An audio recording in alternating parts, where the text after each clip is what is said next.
Foi? Melhorou? Você tem que me dizer agora se melhorou. Vamos lá, vou tentar transmitir também pelo Instagram. Oiê! Tá funcionando? Tá? Ih, gente, eu fiquei, foi escura, né? Que horror! Ó, não vou sair daqui. Fiquem aí, não vou sair. Não vou sair. Eu só vou ali acender outra lâmpada. Esperem aí, tá? 2 segundos. Fiquem me esperando.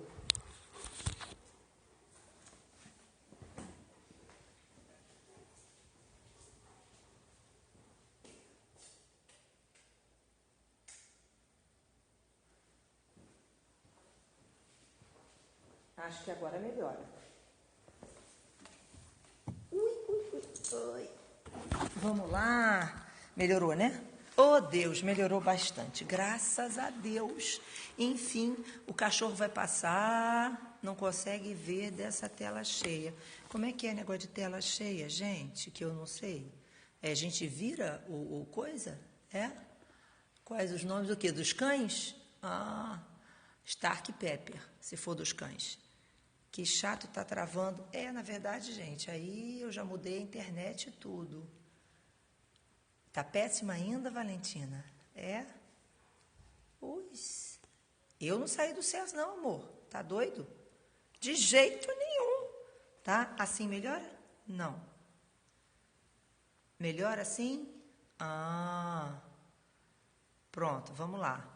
Voltou. Vamos torcer, gente. Vamos torcer. Que aqui em casa sabe como é, né? Para quem não sabe, eu moro no mato, sabe? Então, aí, como eu moro no mato, né? A gente precisa garantir aí, tentar ver se a gente consegue. Melhorou muito aí? Ai, que bom. Larinha melhorou muito, para outra não. Enfim, vamos fazer, gente, porque senão, né? A gente vai acabar ficando toda a vida nessa enrolada e não fala nada. Tá? É porque eu estou fazendo ao mesmo tempo, gente, no Instagram e no Facebook, no Periscope, certo? Então, reparem, a gente tem que ter atenção ao seguinte, na verdade, a gente está junto com o Dalmo, o CERS está num projeto, junto com o Dalmo, né, de aulões nas vésperas das provas. Então, o pessoal falou aí que eu tinha saído do SES. Eu não saí do SES, não, Deus do céu. O SES está junto com o Saber Mais Direito, então nós estamos montando esses aulões junto com a equipe dele. Então, tem participação de alguns professores do SES e participação de também professores que já estavam lá nos aulões do Dalmo, como o Cleopas, né, o Alfama, que são sensacionais e tudo mais. Então, a gente tem, na verdade... mas aí, Lupio, você faz o seguinte, tenta ver se depois assiste lá tanto no meu Periscope quanto no Saber Mais Direito, né? Porque, gente, olha só, a internet não é, porque no Instagram ela está transmitindo bem. E aí, depois fica 24 horas, no Periscope fica 24 horas, tá? Então, você pode assistir depois, não tem problema. No Instagram é que transmite e depois sai, tá? Não fica lá. Então, se a transmissão do Insta está perfeita, o problema está no Periscope, porque a gente teve muita dificuldade, eu e o Dalmo, de ajustar para entrar no Periscope do Saber Mais Direito. Eu não consegui entrar de jeito nenhum. E aí está dando rejeição, não sei do que dá conta. E aí eu entrei pelo meu Periscope, mas num celular, e pelo Instagram no outro celular, tá? Então, quem está assistindo no Periscope ao vivo e quer assistir ao vivo, vai lá no Instagram, que no Instagram ela está funcionando de boa, certo? Então, acho que não tem nenhum problema lá. Tá bem, transmitindo bem, o pessoal tá lá com bastante coraçãozinho e tal. Parece, ó, estão falando lá que é o Periscope que está com problema nesse momento. Agora, a transmissão do Periscope também fica depois de 24 horas, né? Então, você consegue assistir. E aí, eu não sei como é que fica lá no Saber Mais Direito. Eu acho que fica também no momento que ele compartilhou. Mas, de qualquer forma, tá no meu, que é Ana Cris Mendonça, no Periscope. No Instagram, eu estou como professora Ana Cristina, tá? E aí tem aqui, olha só, o Deloyer Oficial perguntando, e esse leão passando? Esse leão passando é meu cachorro, né? Quem viu, o pessoal de lá tá vendo melhor, porque acho que a tela tá alta, assim. Aqui no Periscope a tela tá assim, então não tá dando para ver tanto. Mas a função aqui, gente, é a gente falar sobre a prova de delegado do Acre, certo? Então, a nossa finalidade hoje é conversar com vocês sobre a aula de delegado do Acre.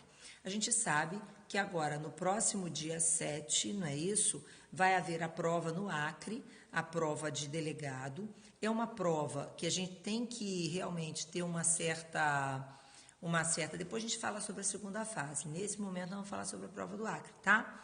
Então, veja, a nossa finalidade aqui é suprir aqueles que vão, ou seja, fornecer elementos, dar dicas. O que seria feito no aulão da véspera da prova no Acre, né, pelo Saber Mais Direito, a gente vai fazer através do Periscope todos os dias, um pouquinho, né, durante essas 2 semanas. Então, eu começo hoje, e aí cada dia vai haver um professor diferente falando sobre a prova do Acre, tá? E aí, vejam, a prova de processo penal, gente, no Acre, ela tem... tá cancelado, mas fica tranquila, não fica tranquila de ter cancelado o aulão, não, mano, porque, olha só, realmente no Acre é difícil, né? Mas a gente vai estar aqui com vocês todos os dias batalhando e tal, e é lógico que a gente vai preparar também um materialzinho para você ficar atento e tudo mais. Mas a gente precisa falar especificamente hoje... Oi, Vinícius, um beijo. E aí, veja, a gente precisa falar especificamente, certo? Vai lá para o Instagram, amor, que lá tá tranquilo. E depois, então, você assiste, se for o caso, na reprise. Mas aí, vejam, gente, o que a gente tem de diferente a Mato Grosso? Eu estarei lá na véspera da prova. Mato Grosso vai ter o aulão está confirmado. Eu vou estar com vocês na véspera da prova. Eu, Matheus, outros professores, enfim, o Cristiano, o Giovanni, nós estaremos lá com vocês na véspera da prova, junto com a equipe do Saber Mais Direito, certo? Dando hiperdicas para a prova, certo? Então, vejam só, o que a gente precisa falar aqui no Acre? Que ótimo, querida Larinha, beleza. Então, vejam, a gente precisa conversar sobre alguns posicionamentos, né, a respeito da prova de delegado do Acre. Vejam, primeira coisa que a gente tem que entender é que são 2 provas completamente diferentes, a prova do Acre e a prova do Mato Grosso, né? Então, por exemplo, as dicas para o Mato Grosso, a gente está falando com vocês na véspera da prova lá, eu estou dando no curso específico de delegado do Mato Grosso, do SERS, que está com desconto até R$ 11,59, portanto, daqui a pouquinho acaba, né? E a gente, então, vai falar especificamente sobre a prova CESP-SEBRASP, que é a prova do Mato Grosso. Mas a prova do Acre, ela tem peculiaridades e o pessoal não está ainda percebendo isso, eu acho, na preparação. Vejam, a prova do Acre, gente, ela vai sair com uma situação parecida, tá? Com a situação do Pará.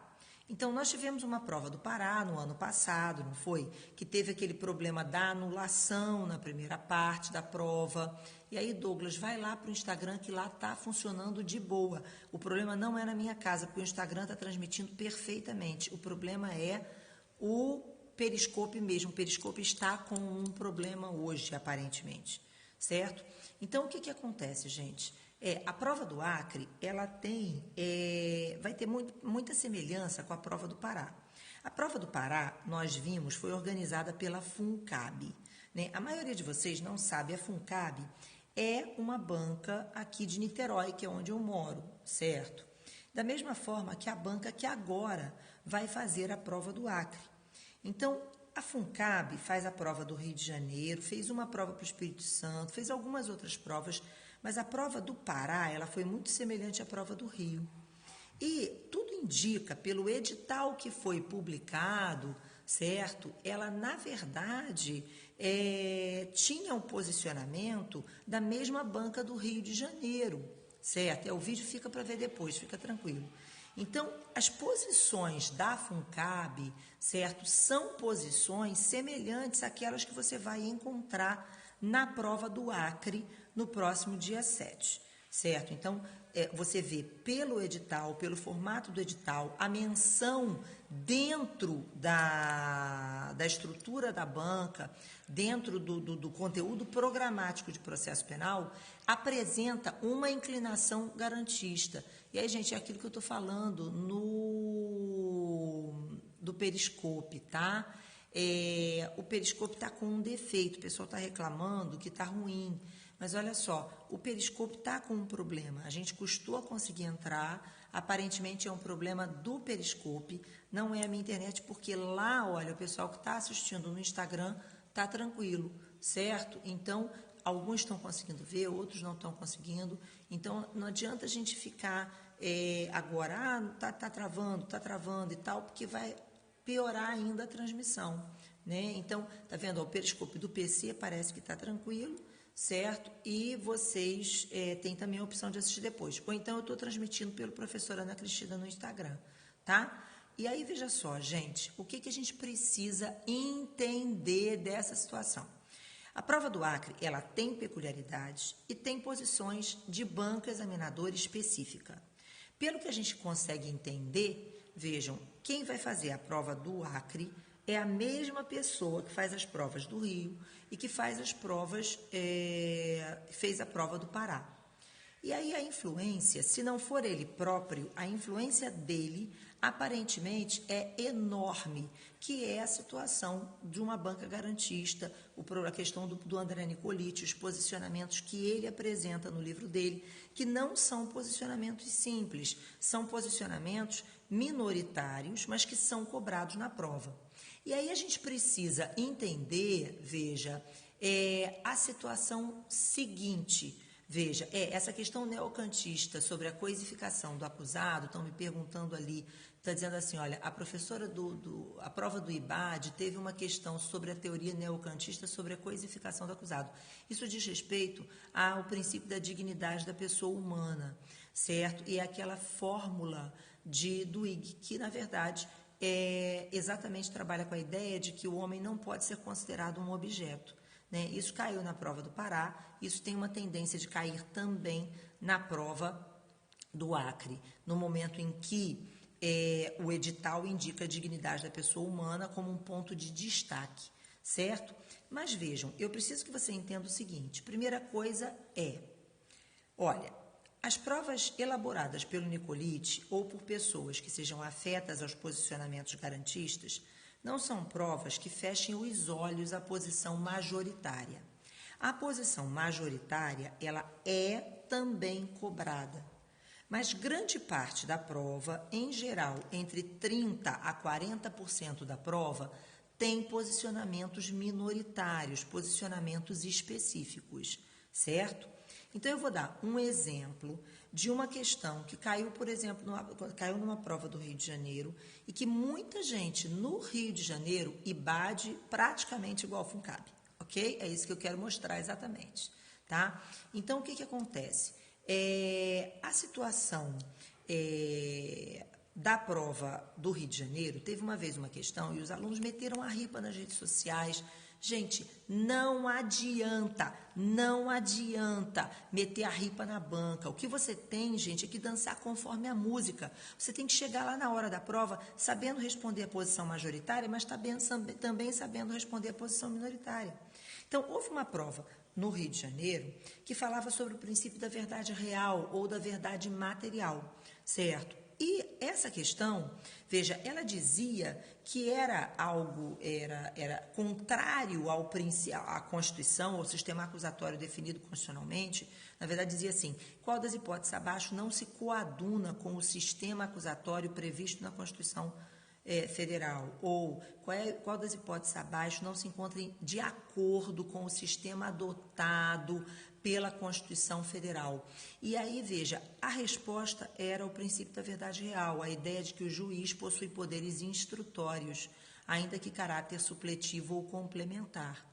E aí muita gente, depois da prova, meteu a ripa na banca, dizendo que aquilo era um absurdo, que essa não era a posição majoritária, que a posição majoritária defende a ideia de que juiz deva ter poderes instrutórios. E por que ele tem que ter poderes instrutórios? Porque a função jurisdicional é pública, é uma função publicística e que seria inerente à aplicação da lei ao caso concreto, o juiz utilizar os seus poderes instrutórios para, veja, suprir ponto relevante sobre o qual ele possua dúvida. Vejam, Então, é o artigo 156 do Código. Então, a gente sabe que o artigo 156 é a posição majoritária. A gente sabe que o inciso 2º do artigo 156 é a posição que realmente é adotada pela grande maioria dos autores, pela jurisprudência, enfim. Só que não é a posição dele. E veja, a posição garantista, ela defende, na verdade, que qualquer coisa que macule, que coloque em risco, ajeitar a posição da câmera. Peraí, ajeitar a posição. Assim é ruim ou bom? Tem que ser em pé, tem que ser deitado? Não sei. Lá está em pé, né?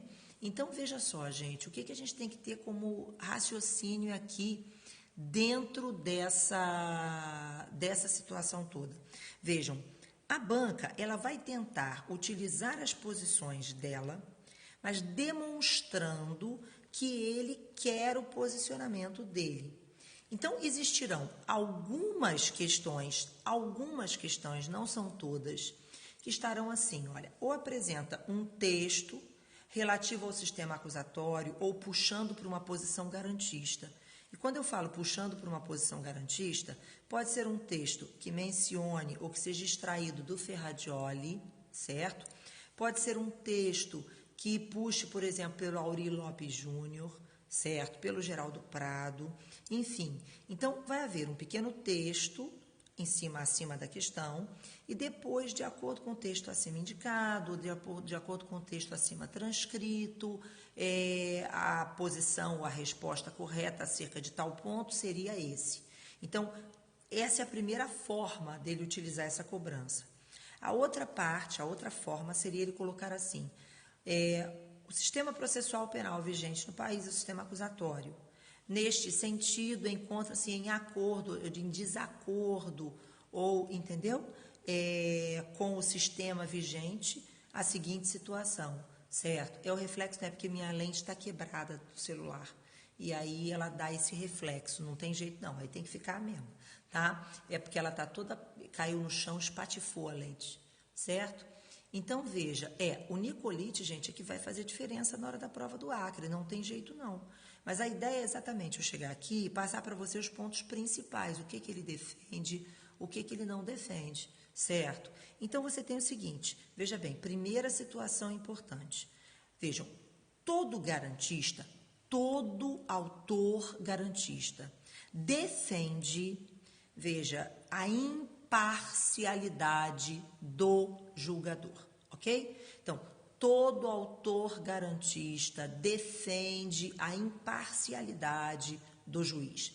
E quando você pensa na imparcialidade do juiz, veja, existem pontos específicos de um posicionamento garantista que marcam claramente a ideia de que, olha, eu defendo um sistema acusatório puro. Todo garantista vai defender um sistema acusatório puro. E o que significa isso, né? Significa que juízes são absolutamente imparciais. Se o sistema é acusatório, veja, vigora num sistema acusatório o princípio dispositivo. E o que significa isso, né? O que significa esse princípio dispositivo? Os juízes são inertes para deflagrar o processo, mas também são inertes durante o processo. Então, o sistema dispositivo, ou seja, o processo, o que já caiu, cai de novo sim, tá? Não acho que não cai, não. Tem questões que caíram na prova do Pará, que, veja só, já tinham caído no Rio de Janeiro e que foram repetidas na prova do Pará. Então, você tem que prestar atenção, porque pode cair de novo sim, certo? Em especial, pontos relativos à dignidade da pessoa humana, certo? A chance de cair isso é muito grande. A prova vai ser parecida sim, certo? Então, você tem que estar atento. Agora, novamente, 40% da prova tem uma tendência de ser garantista. O resto vai ser de posição tradicional, posição majoritária. Mas ele vai forçar a barra para a ideia de imparcialidade do julgador. Então, todo autor garantista é contrário, primeiro, ao artigo 156 do CPP. O artigo 156, que defende o princípio da verdade real, que defende que juízes podem determinar produção de provas de ofício, é contrário à ideia de um juiz imparcial. Então, eu vou te dar um exemplo, certo? É algo que normalmente eu explico nas turmas de delegado. Vejam, quando você está diante de um posicionamento garantista, vejam, e o juiz possui dúvida acerca das provas existentes nos autos. As provas devem ser trazidas para o processo pelas partes. Então, a atividade probatória é tradicionalmente uma atividade garantida às partes. Então, cabe às partes trazer a prova para o processo. Mas nós sabemos que o artigo 156 diz que após produzidas as provas pelas partes, o juiz poderá, não é isso, para dirimir dúvidas sobre ponto relevante, determinar diligências de ofício. Bom, então o artigo 156 diz isso? Dizia antes da reforma, passou a dizer depois da reforma. Perfeito. E aí vem a questão. Veja só, agora que a gente tem que ter isso em mente. Vejam, um juiz, se após trazidas as provas aos autos pelas partes possui dúvida, deveria absolver o réu por insuficiência de provas. No momento em que o juiz resolve ele trazer para o processo a prova que a parte não produziu, para dirimir uma dúvida que ele possua sobre ponto relevante, ele já estará necessariamente se inclinando para uma das teses, de acusação ou de defesa. E o juiz deve ser imparcial até o momento de proferir sentença. Se o juiz, antes da sentença, resolve, produzir prova de ofício para dirimir qualquer dúvida que ele possua sobre as provas existentes, ele está se inclinando para uma das teses. Ana, não entendi. Então, me explica de novo. Então, eu vou te dar um exemplo. Vamos imaginar a seguinte situação, porque quando a gente pensa no autor de garantistas, a gente tem a mania de achar que o autor garantista é a favor do réu, que ele é meio que abolicionista ou qualquer coisa assim. São coisas completamente diferentes. O autor garantista não é abolicionista. Ele apenas prima pela imparcialidade do julgador. Certo? A ideia é, se a Constituição definiu um sistema acusatório, o sistema deveria ser puro. E num sistema acusatório puro, juízes são inertes e se mantêm imparciais até o momento da sentença. Então, o juiz não pode ser nem a favor da acusação, nem a favor da defesa. Veja, ele deve se manter imparcial. Então, eu vou te dar um exemplo, certo? Então, exemplo clássico em relação a isso. É a seguinte coisa. Imagine a seguinte hipótese.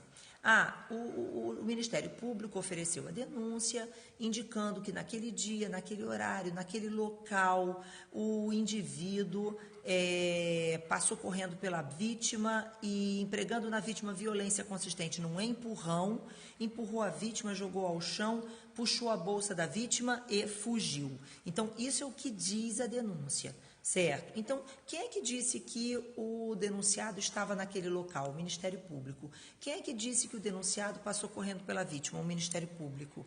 Quem é que disse que ele empurrou a vítima utilizando de violência? O Ministério Público. Que ele puxou a bolsa da vítima e fugiu? O Ministério Público. Enfim, então o Ministério Público, no primeiro momento, tem que provar tudo aquilo que ele alega. Mas aí imaginem que a vítima seja ouvida, as testemunhas sejam ouvidas, mas o juiz ainda possua dúvida acerca daquilo que está demonstrado nos autos. E aí o réu, no seu interrogatório, chega para o juiz assim, não fui eu, nesse dia, nesse horário, eu não estava nesse local. Nesse dia, nesse horário, eu estava estava num motel com a fulana. E aí reparem, o réu, se quisesse, poderia trazer fulana para depor, não é verdade? Mas ele não trouxe, ele tem uma faculdade, ele é presumidamente inocente, então ele tem uma faculdade de prova, ele deixa de ter um ônus e passa a ter uma faculdade de prova, certo? E aí ele não trouxe a fulana para depor. E aí o juiz pensa assim, olha, eu estou na dúvida ainda sobre as provas produzidas pela acusação. E o réu está alegando que nesse dia, nesse horário, ele estava no motel com fulana. Poxa, mas o réu não trouxe fulana para depor. Pô, mas eu quero ouvir fulana. Gente, no momento em que o juiz pensa isso, ele já está se inclinando para a tese de defesa. E ele não pode fazer isso antes da sentença, entende? Então, no momento em que ele faz isso, ele já deixa de ser imparcial e passa a ter a inclinação para a tese de uma das partes. Não interessa se ele quer ajudar o réu, se ele quer ajudar a acusação, ele não pode querer ajudar ninguém. E aí o que acontece? Vejam, esse juiz, imaginem que determine que a fulana venha prestar o depoimento. E aí, quando a fulana vem prestar o depoimento, gente, veja, o juiz pergunta, você naquele dia, naquele horário, estava no motel com fulano? E aí a testemunha diz assim, eu nunca vi ele na minha vida, certo? Gente, no momento em que ela faz isso, reparem, o juiz, violando a sua imparcialidade, violando o direito do réu de não produzir a prova contra si mesmo, retirando o direito do réu de não produzir aquela prova, produziu uma prova contrária ao réu e que não foi produzida pela acusação. Então, um autor como Nicolite vai dizer assim, olha, essa prova é uma prova obtida por meio ilícito, porque ela viola garantias constitucionais. E, portanto, ela não pode ser aproveitada, entende?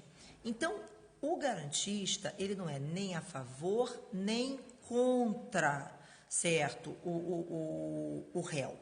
Ele, na verdade, tenta garantir a imparcialidade do juiz e entende que o princípio da verdade real é de todos o inimigo, ou seja, assim, aquilo que violaria frontalmente o sistema acusatório. Mas, Ana, como é que ele vai fazer essa pergunta? Então, ele pode perguntar assim na hora da prova. Veja, de acordo com o posicionamento majoritário, aí ele quer que você diga que realmente o juiz, após produzidas as provas pelas partes, tem, sim, a possibilidade de produzir provas de ofício. Tem poderes instrutórios em nome da verdade real ou da verdade processual. Ok? Beleza. Mas ele pode perguntar assim, diante de um sistema acusatório definido constitucionalmente, qual das hipóteses abaixo viola a necessidade de imparcialidade do julgador? Ou qual das hipóteses abaixo é contrária ao sistema acusatório defendido pela Constituição? Ou ele pode colocar assim, de acordo com a melhor doutrina, porque a melhor doutrina é a dele, entendeu? Certo? Não, essas observações são para a prova de delegado, a gente não tem noção de quem vai fazer a prova de escrivão e agente, tá? Então, se ele pede assim, olha, ele vai dar uma dica, qual o melhor posicionamento? Gente, o melhor posicionamento, que ele quer como melhor posicionamento é o dele. Mas se ele não coloca isso na questão, veja, ele vai ter que dizer que o juiz tem poderes instrutórios, porque essa é a posição majoritária. Então, a gente tem que saber diferenciar quais são as perguntas de cunho garantista, certo? Quais são as posições de cunho garantista, quais são as questões em que ele quer a posição minoritária, não é a segunda fase do AB, tá? É delegado. Então, veja, quais são as posições minoritárias e quais são as posições majoritárias. Então, tem que saber assim, nessa questão, meu Deus do céu, que posição ele quer agora, certo? E aí vai ter questão com posição majoritária e vai ter questão com posição dele, certo? Então, a gente tem que ter esse tipo de controle sobre a nossa visão da matéria na hora da prova. Então, primeiro grande ponto contrário ao garantismo penal é o princípio da verdade real. Segundo grande ponto, novamente, gente, o que a gente está buscando? A gente está buscando tutelar a imparcialidade do juiz.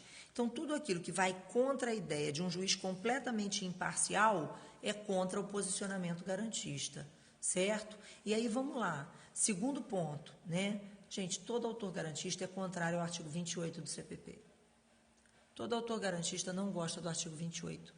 Mas, Ana, por que não gosta do artigo 28? Por um motivo muito simples, né? O artigo 28 é um artigo que permite ao juiz, veja, dar o pontapé inicial para que o processo aconteça, certo? Então, realmente, vejam, a situação, ela é uma situação absolutamente clara. Ninguém duvida de que o artigo 28 não é a melhor hipótese. O artigo 28 macula a imparcialidade do juiz. Porque vamos raciocinar, olha só a nossa situação. O Ministério Público, promotor de justiça, pegou os autos de inquérito ou peças de informação, requereu o arquivamento, ok? E aí, saudade também, Cris, te amo, viu? E aí, a Cristiane é uma gracinha, gente, ela tem uma loja chamada Maria Cris, mas ela é advogada também, trabalhou comigo uma época, certo? Então, vejam, o que a gente tem? A gente tem o seguinte, o Ministério Público requereu o arquivamento do inquérito, o promotor requereu o arquivamento. E aí, veja, embora ele tenha requerido o arquivamento do inquérito policial, o juiz discorda do pedido de arquivamento, discorda total do pedido de arquivamento e remete ao Procurador-Geral de Justiça. E aí o Procurador-Geral de Justiça foi, na verdade, provocado pelo magistrado de primeira instância. Que detalhe, de acordo com a posição majoritária, né, de acordo com a posição tradicional do processo penal, já é o juiz competente para o processo. Então, o que vai acontecer? O promotor pede o arquivamento, o juiz, que é o juiz competente para o processo penal, chega e diz assim: não é caso de arquivamento, eu discordo do pedido de arquivamento, remeto ao Procurador-Geral de Justiça. Aí o Procurador-Geral de Justiça vai reexaminar esse caso, ou vai designar um outro membro do MP para fazer isso, vai analisar e, se for caso de denúncia, a denúncia é oferecida ao próprio juiz processante. Que isso, gente? Como é que pode ser oferecida ao próprio juiz que, na verdade, acabou se autoprovocando? Porque a CESP é linha tradicional, posição jurisprudencial, tá? CESP é outra coisa, completamente diferente. Para isso que existe o nosso aulão depois, para isso que existe a turma de Mato Grosso, é outra coisa. O que eu estou dizendo aqui é só para o Acre neste momento, porque a banca é uma banca parecida, se não é a mesma banca da FUNCAP, ok? Já vou falar sobre originalidade. Então, o que você tem aqui, né? Você tem o seguinte, gente. Na visão do Nicolite, vejam, o artigo 28 viola o princípio da obrigatoriedade, viola a imparcialidade do juiz. Porque o próprio juiz que vai processar a causa estaria dando um jeito de causar a sua provocação, certo? Então, não vou falar sobre segunda fase hoje, amor, outra hora, tá? Hoje é a prova de delegado do Acre. Então, vejam, o que a gente tem aqui como preocupação? A preocupação é a seguinte: eu tenho que garantir a imparcialidade do juiz que vai processar o feito. Então, o Nicolite é um dos autores que defende a figura de um juiz de garantias. Existem várias correntes de posicionamento garantista contra o artigo 28. Ninguém, veja, que seja garantista concorda com o artigo 28. Em todos eles vão dizer assim: o artigo 28 viola o princípio, a imparcialidade do juiz, viola o sistema acusatório. O juiz não pode se autoprovocar. E aí são três correntes. Então, existe uma primeira corrente que defende o seguinte: que no lugar do artigo 28 deveria haver um controle dentro do próprio Ministério Público. Tipo assim, se o promotor de justiça pedisse o arquivamento, deveria haver, entre aspas, um duplo grau obrigatório no próprio MP. O promotor, ele requereria o arquivamento e remeteria ao Conselho Superior do Ministério Público. Não é o CNMP, não, é o Conselho Superior, dentro dos MPs estaduais. E aí um colegiado de procuradores reanalisaria o caso e verificaria se realmente era caso de arquivamento ou não, retirando o juiz da participação. Se for MP federal, é a Câmara de Coordenação e Revisão, nos MPs estaduais depende do Estado. Então, o que você tem? Você afastaria o juiz participando dessa discussão do arquivamento. Então, essa é a primeira corrente. Isso, a Câmara é no MPF, tá? Então, seria a primeira corrente. Segunda corrente, o pessoal defende o seguinte: não, olha para cá, o promotor de justiça pediu o arquivamento, beleza, está arquivado. Mas, à semelhança do que acontece nos processos de competência originária, tipo uma revisão de ofício, exatamente. Mas a segunda corrente, aqueles que têm uns processos de competência originária, tipo assim, o cara é prefeito, tem prerrogativa de função, quem analisa se vai oferecer denúncia ou não é o próprio Procurador-Geral de Justiça. E aí, se o Procurador-Geral de Justiça pede o arquivamento, certo? O que vai acontecer? Ele pede o arquivamento e aí está arquivado, porque o tribunal não pode fazer nada. Vai fazer o quê? Aplicar o artigo 28 e remeter para o próprio Procurador-Geral? Então, não tem justificativa quando você está diante de um processo de competência originária. O Procurador-Geral pedindo o arquivamento, gente, está arquivado, está, não tem discussão. O tribunal vai se reunir só para escrever arquive-se, né? Mas aí vem a questão, surge agora uma hipótese. A lei orgânica do MP, ela prevê que um membro do Ministério Público possa provocar o Conselho Superior para tentar reverter aquela manifestação de arquivamento quando é o próprio Procurador-Geral que requer o arquivamento daquele inquérito. Então, o segundo posicionamento dentro da vertente garantista para tentar afastar o juiz de dentro do artigo 28, ou seja, afastar o juiz do arquivamento de inquérito, porque ele não pode se autoprovocar, seria fazer algo parecido com que beleza linda, beijo Marina. Então, Juiz de Fora é uma cidade que eu amo de paixão, né? Então, vejam, o que acontece? A gente tem que seria basicamente isso. O promotor de justiça pediu arquivamento, arquivado está, mas um outro membro do MP poderia provocar o Conselho Superior para evitar, então, um arquivamento que não seria cabível naquele caso concreto. Então, essa é a segunda corrente. E a terceira corrente, gente, é a posição do juiz de garantias, que é a posição do Nicolite, que é a posição que nos interessa. Então, na visão do Nicolite, devem existir juízes que não são os juízes processantes. São juízes que atuam apenas na fase pré-processual. E o que seria isso, gente? São juízes que analisariam pedidos de arquivamento de inquérito, analisariam até mesmo o recebimento da denúncia, se fosse o caso. O MP ofereceu denúncia, esse primeiro juiz faz o juízo de admissibilidade da acusação, certo?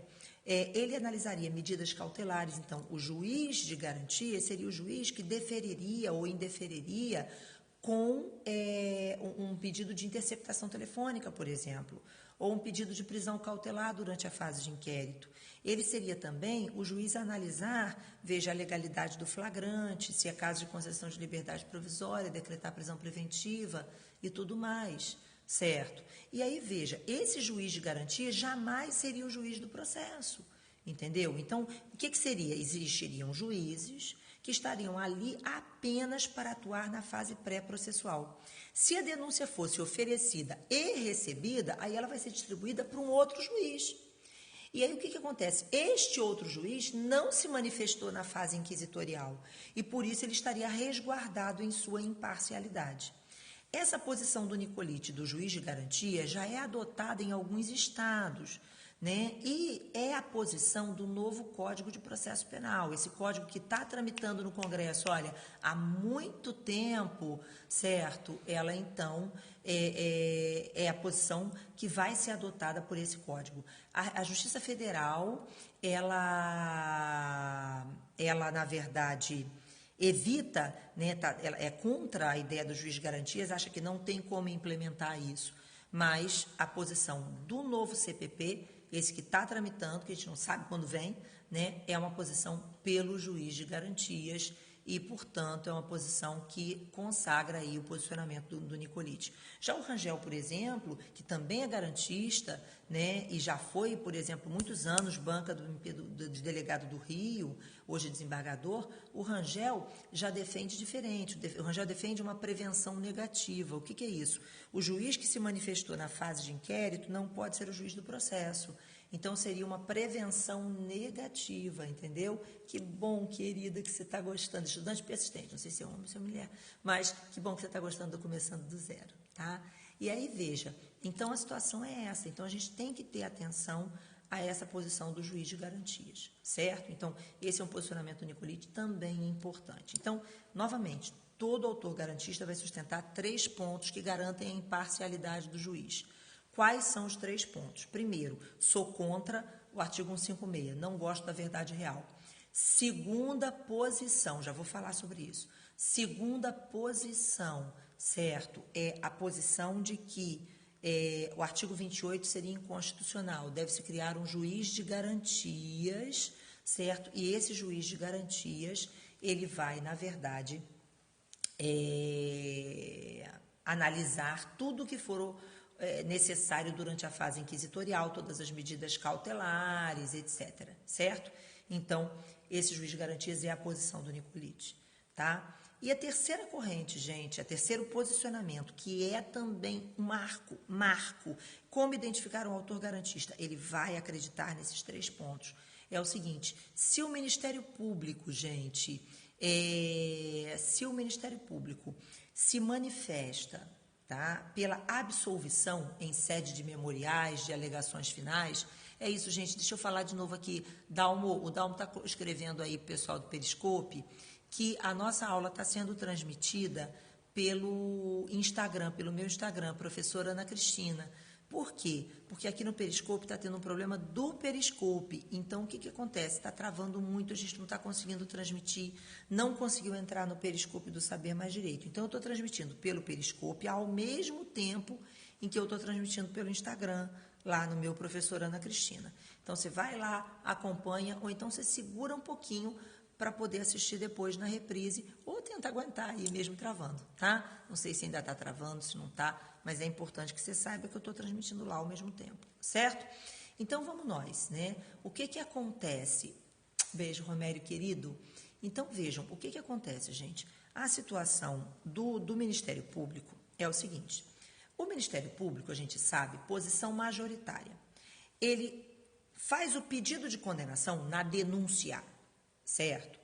E na denúncia, né, o pedido ali apresentado, que é o pedido de condenação, é um pedido indisponível. Então, a gente sabe que a ação penal pública é regida pelo princípio da indisponibilidade. Então, existe indisponibilidade. O Ministério Público não pode desistir da ação penal, não dá margem a perdão, não cabe perempção em crimes de ação penal pública, certo? E aí, o que acontece, gente? Vamos imaginar a seguinte situação. O MP ofereceu denúncia, formulando pedido de condenação regularmente, certo? Com base nas peças de informação, havia prova da infração, indício de autoria.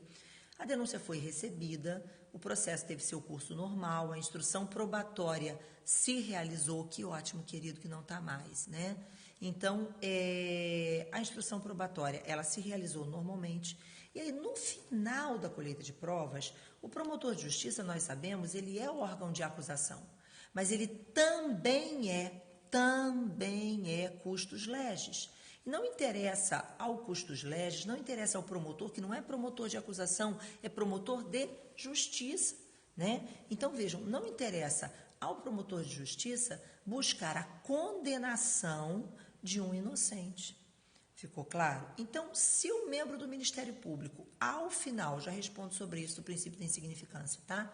Então, se ao final, certo, o Ministério Público, na hora de apresentar os seus memoriais, as suas alegações finais, se manifesta pela absolvição, a gente sabe, posição majoritária, artigo 42, combinado com o artigo 385 do CPP. Então, se o Ministério Público requer absolvição, ainda assim o juiz poderá condenar. Por que a posição majoritária é essa? Porque o pedido está na denúncia. A manifestação do Ministério Público em sede de memoriais é a manifestação do custos legis, é apenas um opinamento, mas não vincula o juiz. O livre convencimento é do julgador. Então, de acordo com a posição majoritária, ainda que o MP peça a absolvição, certo, em sede de memoriais, o juiz poderá condenar. Então, essa é a posição tradicional, é a posição majoritária. Mas o garantista gosta disso? Não. Porque, veja só, gente, vamos lá. O juiz é órgão de acusação? Não. O juiz não é imparcial? Sim. E se não existe interesse do Ministério Público em condenar, por que o juiz está condenando? Se o órgão de acusação não tem interesse na condenação, por que o juiz está condenando? Então, na visão dos garantistas, quando o membro do Ministério Público se manifesta pela absolvição em sede de memoriais, o juiz tem que absolver. Ah, mas Ana, isso não seria tornar, veja, o juiz vinculado à posição do MP? Isso não seria tornar a ação penal pública em algo disponível, como acontece na ação penal privada? Não, porque é completamente diferente a situação. Reparem que nos crimes de ação penal privada, se a vítima, em sede de memoriais, pede absolvição, o juiz não pode nem condenar, nem absolver. E por que o juiz não pode nem condenar, nem absolver? Porque o pedido é disponível. Então, quando a vítima, nos crimes de ação penal privada, em sede de memoriais, pede absolvição, veja, o juiz tem que julgar perempta a ação. Por que ele vai julgar perempta a ação? Porque, vejam, está lá no artigo 60, inciso 3º, parte final, que quando a vítima deixa de formular o pedido de condenação, ocorre a perempção, que é a morte do processo por falta de interesse do autor. Vejam, quando a vítima, portanto, pede absolvição no crime de ação penal privada, gente, vejam, ela não quer, ela desiste do pedido. E se ela desistiu do pedido, não existe mais um pedido para ser julgado nem procedente, nem improcedente. Ficou claro? E aí o que acontece, gente? Acontece que o juiz ele tem que simplesmente extinguir o processo e a punibilidade pela perempção. Na posição garantista, vejam, quando o promotor de justiça pede a absolvição no crime de ação penal pública, o juiz não pode condenar, mas ele não tem que extinguir o processo. Ele vai absolver, agora ele vai absolver pelos motivos que ele entende pertinentes. Então ele pode concordar com o MP e absolver pelo que o MP acha, ele pode concordar com a defesa e absolver pelo que a defesa está pedindo, e ele pode absolver por outro motivo. Ele não vai poder condenar, entendeu? Mas o pedido não se tornou disponível, o pedido está lá, ele existe. Agora, não há interesse na condenação, então ele não poderá condenar, mas ele poderá absolver por este motivo ou por outros, de acordo com o seu livre convencimento. Então, esse é o entendimento dos autores garantistas. Mas o Nicoliti, ele é mais extremado ainda do que os posicionamentos garantistas tradicionais. Além de defender isso que eu acabei de dizer, de que se o promotor de justiça, em memoriais ou alegações finais, se manifesta pela absolvição, o juiz tem que absolver, além desse posicionamento, ele vai defender mais. Ele defende que a ação penal pública ela deve ser regida também pela possibilidade de perempção. Ele entende que o Ministério Público tem que cumprir os prazos, que se não cumprir os prazos, se o Ministério Público não se manifesta como deveria, etc. e tal, vejam, o juiz tem que julgar perempta a ação. Às vezes o Ministério Público ela só fica com aquele processo muito além do prazo, muito além do prazo, muito além do prazo. Ele entende que isso dá margem à perempção, que isso desrespeita a duração razoável do processo, que o promotor tem que cumprir prazo como qualquer outra parte, né? Sim, eu também acho, a decisão do juiz não está vinculada, a decisão do juiz não está vinculada ao MP, mas a posição deles é de que vincula. Não vincula no fundamento, mas vincula na absolvição, né? Então, gente, a gente precisa entender que, mas gente, olha só, aí que está, é isso que a gente tem que aprender. A Dília está ali falando, olha só, perempção no MP é piada. Também acho, mas a gente não tem que achar nada, amor. A gente tem que fazer a prova e passar. E para a gente passar, a gente não pode fechar os olhos, entendeu? Não pode fechar os olhos. A gente não pode deixar de considerar que a pessoa que está lá do outro lado da prova, fazendo a prova que a gente vai se submeter, veja, não é a pessoa que pensa a mesma coisa que a gente. Só que é ele que tem a caneta, entendeu? Ele que tem a caneta. Então, a gente tem que ter atenção nisso. A gente tem que saber, se me perguntam isso na prova, eu vou responder o quê? Se a questão for uma questão de posição majoritária, você vai dizer a posição majoritária. O juiz pode condenar, ainda que o MP se manifeste pela absolvição. Mas se ele faz uma pergunta de crítica, uma pergunta que você está vendo que é uma pergunta de alfinetada, que é uma pergunta, enfim. E aí, é isso mesmo, curso para concurso, não é para advogar, não, exatamente.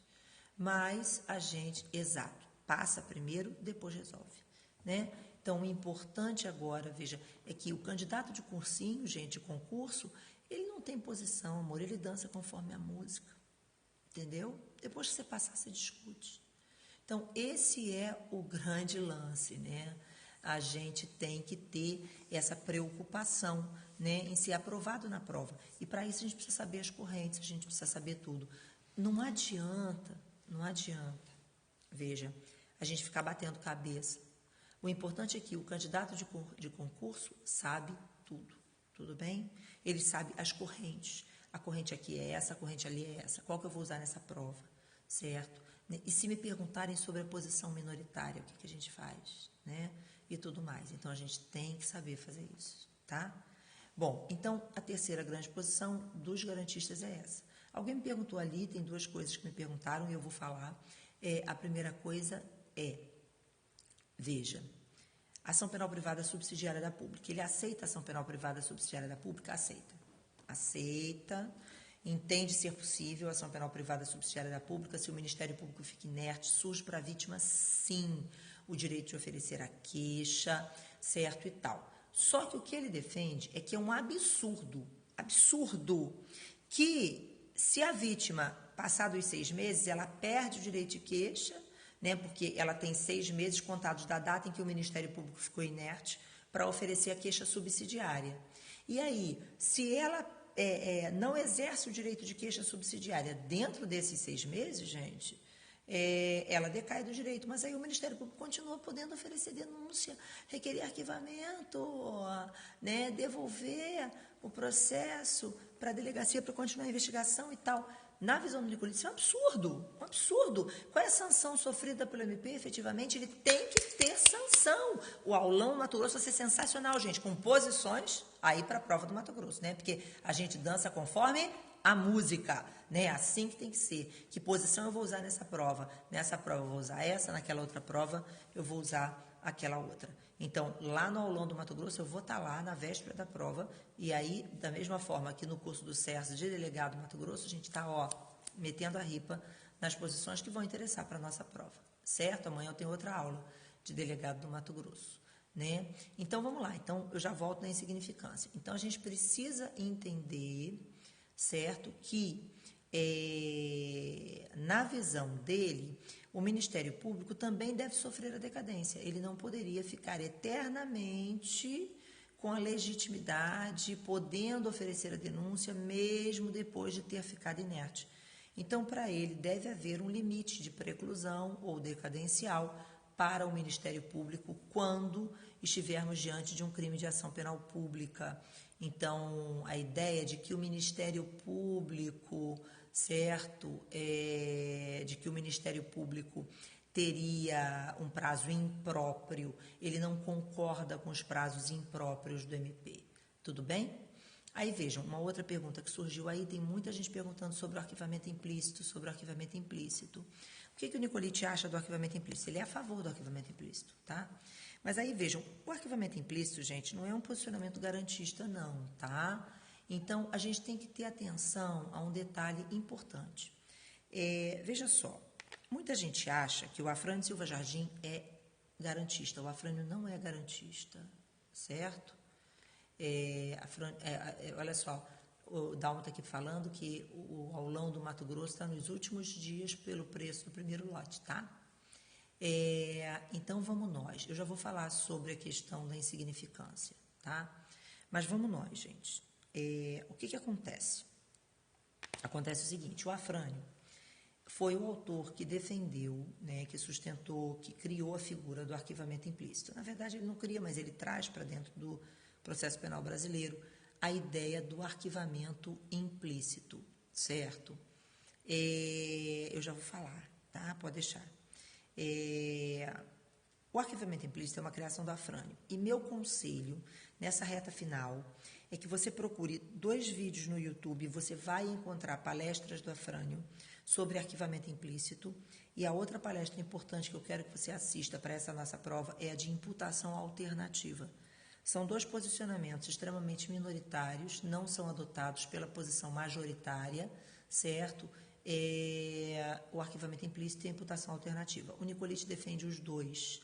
Mas ele não defende os 2, gente, porque ele é garantista. Ele defende os 2 porque ele é um discípulo do Afrânio, né? Da mesma forma que eu sou. Então, assim, o Afrânio não foi meu professor. Ele até acha que foi, já várias vezes aconteceu dele achar que foi meu professor. Não foi. Mas ele é um ícone, é uma grande inspiração na minha vida. Assim, estudar o Afrânio sempre foi um grande prazer e ver o Afrânio dar palestras foi um grande prazer. Eu trabalhei com o Afrânio um tempo, tanto na Cândido Mendes quanto em alguns cursos. Então, Matheus Fernandes, um beijo, tá? Estou mandando aí um beijo que ele está pedindo. Então, o que acontece, gente? Isso, arquivamento implícito e imputação alternativa, certo? Essas 2 situações, arquivamento implícito e imputação alternativa, tem palestras do Afrânio no YouTube. Procure palestras dele. Tem palestras recentes, com ele mais velho já, e tem palestras dele mais novo. Faz diferença, mas eu queria que você tentasse assistir antes da prova. Certo? Então, vamos lá. Primeira situação, arquivamento implícito. Certo? O que o Nicolini diz do arquivamento implícito? Ele é a favor. Mas, reparem, eu quero que você entenda que nenhum autor que defende arquivamento implícito, nem o Afrânio. O Afrânio foi promotor a vida inteira, certo? O Afrânio não defende que aquilo deva ser feito. Os autores que concordam com o arquivamento implícito não fazem aquilo não, amor. O Afrânio nunca deu margem a arquivamento implícito na vida dele. O grande problema é que tem promotor que faz essa merda. E aí vamos entender o que é o arquivamento implícito. Vamos imaginar que eu tenho um inquérito policial em que sejam indiciados João e José. Eles são dois coautores da prática de um determinado delito. Então, João e José foram indiciados no inquérito policial. Esse inquérito é concluído e é remetido ao Ministério Público. O Ministério Público tem que formar a opinio delicti, não é isso? E aí o promotor de justiça, veja, analisa aquele inquérito policial e ele é regido pelo princípio da obrigatoriedade, não é verdade? Então, ele é regido pelo princípio da obrigatoriedade, perfeito. E o que é o princípio da obrigatoriedade? Presentes as condições da ação, ele tem que oferecer denúncia, não é? Agora, se estiverem ausentes as condições da ação, ele também não pode ficar inerte. Ele tem, certo, que requerer o arquivamento, né? Ele tem que devolver os autos de inquérito para a delegacia. Então, ele não pode simplesmente não fazer nada. Porque, vejam, obrigatoriedade não é o MP tem que oferecer denúncia. Obrigatoriedade é presentes as condições da ação, tem que oferecer denúncia. Certo? Agora, ausência das condições da ação, ele tem que se manifestar. Ou pelo arquivamento, ou, certo, pela devolução dos autos para continuar a investigação. Perfeito, maravilhoso, sensacional, extraordinário. Tranquilo. Aí vejam, o que acontece? O promotor recebeu aquele inquérito que tinha como indiciado João e José. E aí o que o promotor de justiça fez? Ofereceu denúncia só contra João e não falou nada de José. Gente, se ele entende que estão ausentes as condições da ação em relação a José, ele tinha que ter feito o seguinte: oferecido a denúncia em relação a João e na sua promoção, ou cota, que é quando ele diz assim, denúncia em separada em tantas laudas, né, e tal, requeiro, e aí ele teria que ter dito assim, denúncia separada em tantas laudas. Em relação a José, diante da ausência das condições da ação, requeiro o arquivamento. Isso era o certo. Ok? Ou se ele entende que existe justa causa em relação a João, mas não existe nada em relação a José, mas ainda tem que procurar, continuar procurando, ele tinha que ter feito assim, denúncia em separado em tantas laudas. Em relação a José, diante da ausência das condições da ação, mas ainda com a possibilidade de conseguir provas, requer o traslado de peças e a devolução dos autos à delegacia para continuar a investigação em relação a este. Entendeu? O certo era isso. Mas o Ministério Público não fez isso. O promotor ofereceu denúncia em relação a João, e não falou nada de José. Nada. Ficou omisso em relação a José. Falou nada de José. Nada. Não disse nada. Ok? Não pediu arquivamento, não devolveu para o inquérito, para a delegacia. Nada. Não disse nada. Só ofereceu denúncia contra José. Ok? Só ofereceu denúncia contra José. Contra João.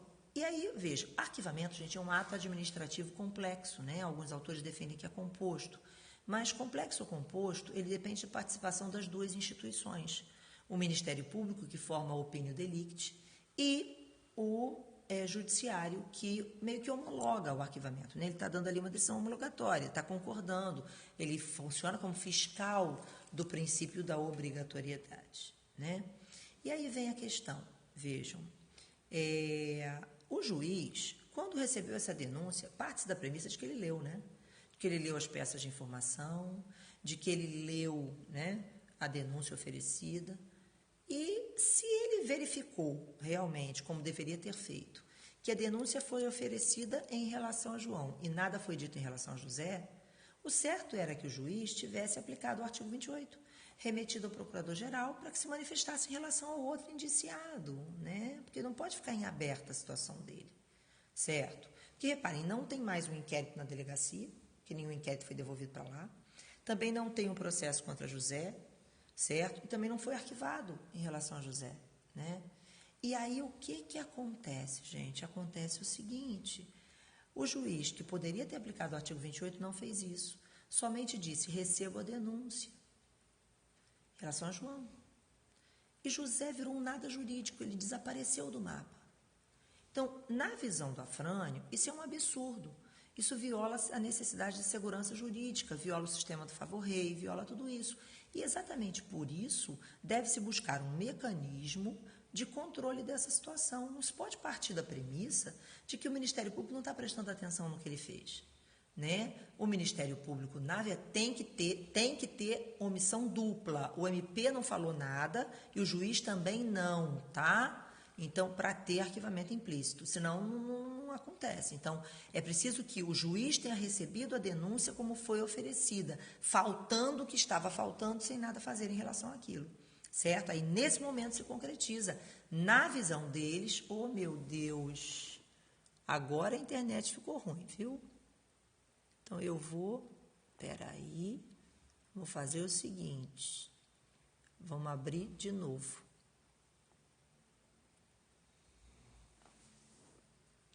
Periscope está funcionando aí? Que eu entro lá de volta, viu? No Instagram. Voltei, estão me ouvindo? E aí, meninos? Informe ao povo aí que eu estou aqui. Voltei. Isso, vamos entrando. Pô, eu devia ter salvo o negócio.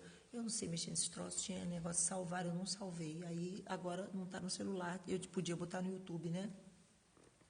Beleza, amor, que bom, Larinha, para você sempre funcionou aí, né? Eu fico feliz, tá? Ótimo.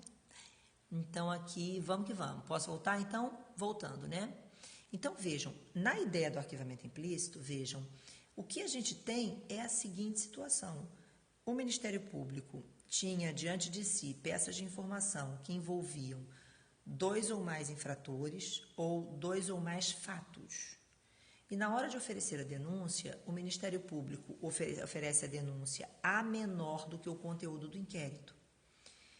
E o juiz recebe a denúncia na forma como foi apresentada, como foi oferecida, sem que nada tenha sido dito em relação àquilo que ficou de fora, nem pelo promotor, nem pelo juiz.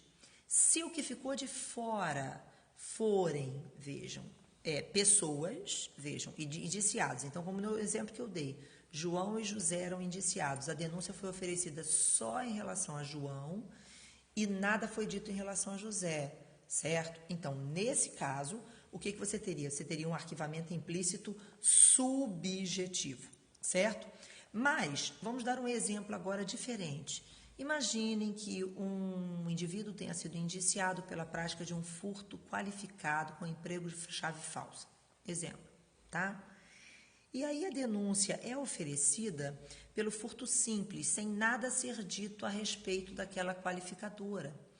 Nesse momento em que a qualificadora não foi mencionada e o juiz recebeu a denúncia pelo furto simples, sem também nada falar sobre a qualificadora, teria ocorrido um arquivamento implícito objetivo daquela qualificadora, certo? Ou então, um inquérito é instaurado com 2 crimes, apurando 2 crimes. Então, 2 crimes são objeto desse inquérito policial. E aí, o que aconteceu foi que a denúncia foi oferecida apenas por um dos crimes e nada foi dito em relação ao outro. E o juiz recebeu a denúncia sem falar nada em relação a esse outro crime.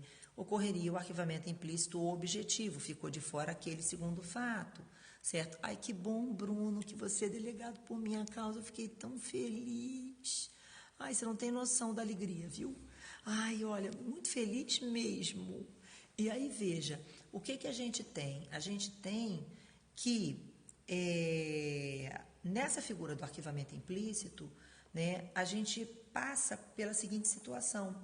O arquivamento implícito seria devido porque eu não posso partir da premissa de que o promotor foi desidioso. O promotor é regido pelo princípio da obrigatoriedade. Então, presentes as condições da ação, certo? A denúncia é oferecida, e se nada foi dito em relação ao José, se nada foi dito em relação àquela qualificadora, se nada foi dito em relação àquele outro crime que ficou de fora, é porque o promotor de justiça entendeu que não existia justa causa em relação àquilo. É o único motivo pelo qual o promotor poderia deixar de denunciar. Então, neste exemplo, estarei lá em Manaus, hein, muito em breve. E aí, vejam, o que a gente tem? Jonatas, beijo, tá? Então, o que a gente tem, gente, é a figura de um arquivamento implícito para garantir segurança jurídica àquele indivíduo. Novamente, vamos pegar o exemplo do arquivamento implícito subjetivo do José para você entender. Veja, durante o inquérito, João era indiciado, José era indiciado. Quando a denúncia foi oferecida, João é denunciado. Quando a denúncia é recebida, João é réu. E José é o quê? De novo, ele desapareceu. Não existe um inquérito na delegacia, não existe um processo contra ele, também não houve um arquivamento. Ele fica numa situação de absoluta insegurança jurídica, ele não pode se transformar num nada jurídico, entenderam? E aí, diante dessa situação, o Afrânio vai sustentar. Vejam, se o Ministério Público não o incluiu na denúncia, vejam, é porque ele entendeu que as condições da ação estavam ausentes e por isso deve ser considerado um arquivamento implícito subjetivo ou objetivo, dependendo do que for arquivado. E aí, não é que não seja possível novamente a denúncia, é possível, desde que surjam novas provas. Nós sabemos que toda vez que o inquérito foi arquivado, vejam, surgindo novas provas, será possível o desarquivamento ou até mesmo a ação penal na forma do artigo 18 ou na forma do artigo da súmula 524 do Supremo Tribunal Federal. Fico feliz, Thaís, um beijo, tá? Jonatas, um beijo, e Giane ainda há pouco pediu um beijo também, certo? Então, gente, o que a gente tem aqui? A gente tem a figura do arquivamento implícito como uma forma de buscar segurança jurídica para um Ministério Público que não foi atento, que não foi, enfim, que de certa forma foi desidioso. Mas a gente não pode partir da premissa de que houve desídio, a gente tem que partir da premissa de que ele entendeu que a denúncia não deveria ser oferecida naquele caso. Certo? Aí vamos lá, Larinha. A Larinha perguntou ali assim, gente, no Periscope, como fica o princípio da divisibilidade? Esse é exatamente um outro ponto importante em relação à posição do Nicolite, que não é só do Nicolite, não. A gente tem que ter consciência do seguinte. Vejam, a maioria dos autores na doutrina, a doutrina majoritária no processo penal, e a gente tem que tomar muito cuidado, porque quando a gente fala assim, a doutrina, né, a gente não pode pensar nos autores modernos apenas, nesses que escrevem preparatório para concurso, né? Nós estamos falando dos doutrinadores, aqueles que criam teses jurídicas e tudo mais. Então, assim, olha só, seja o Tourinho, seja essa parte 2, eu acho que sim. A parte 1, não sei se eu vou conseguir salvar, tá? No YouTube. Então, veja, o Tourinho, os antigos autores como o Hélio Tornag, o Frederico Marques, né? Mesmo autores mais modernos, vejam, a grande maioria dos autores no processo penal, certo, é autor que defende que a ação penal pública é regida pela indivisibilidade da ação penal, certo? Ana, como assim indivisibilidade? Realmente, gente, o Código de Processo Penal, ele não consagra de forma expressa a indivisibilidade da ação penal pública. Ele consagra a indivisibilidade da ação penal privada. Então, é expresso no Código que a ação penal privada é indivisível. O artigo 48 diz, não é isso? Que a queixa contra um obrigará o processo de todos. Ai, ótimo, obrigada, Dalmo. Então, veja que a queixa contra um obriga o processo de todos e o Ministério Público velará pela sua indivisibilidade. A renúncia em favor de um a todos aproveita, diz o artigo 49. O artigo 51 diz que, oferecido perdão a um dos querelados, a oferta do perdão se estende aos demais, somente produzindo efeitos em relação àqueles que o aceitarem, né? Em relação àquele que o aceitar e tal. Então, o que você tem, gente, é realmente a consagração expressa no Código da indivisibilidade da ação penal privada. Mas o Código não fala nada sobre indivisibilidade da ação penal pública, realmente não fala. E aí os autores, em maioria, que são os que sustentam que a ação penal pública é também indivisível, eles sustentam o seguinte, que a indivisibilidade da ação penal pública não precisa estar no Código. E por que não precisa estar no Código? Não precisa estar no Código por um motivo simples, porque a ação penal pública é obrigatória. A ação penal privada precisa ter expressamente no Código o comando da indivisibilidade. E por que tem que estar expressa no Código o comando da indivisibilidade da ação penal privada? Porque a ação penal privada é oportuna ou conveniente. A vítima oferece a queixa se quiser. E no momento em que a vítima oferece a queixa se quiser, eu tenho que explicar para a vítima que dentro desse querer ou não da vítima, veja, não está incluído escolher contra quem, porque isso não é vingança privada, isso não é uma vingança pessoal. Então, vítima, você vai oferecer a queixa contra todos os possíveis infratores, você não tem o direito de escolher contra quem oferece a queixa. Então, a queixa é objetiva, ela diz respeito ao fato. Quando você oferece a queixa, você diz, eu quero o processo pelo fato, certo? E aí você oferece a queixa contra todos os possíveis infratores, certo? Agora, na ação penal pública, eu não preciso disso, porque a ação penal pública é obrigatória. Então, o Ministério Público tem que oferecer denúncia em relação a todos contra quem há indício de autoria e prova da infração. Então, se existe, vou fazer, pode deixar. Se existe prova de infração e indício de autoria contra 50 indivíduos, quantos serão denunciados? Os 50. Então, para a doutrina majoritária, a indivisibilidade da ação penal pública é uma consequência óbvia do princípio da obrigatoriedade. Então, esse é o posicionamento doutrinário majoritário, ok? Agora, existem autores que são contra. Por exemplo, Fernando Capês nunca sustentou. O Fernando Capês sempre achou que a ação penal pública fosse divisível. Certo? Então, existem autores que entendem pela divisibilidade da ação penal pública, porque não há no Código uma menção à indivisibilidade na ação penal pública. Entendeu?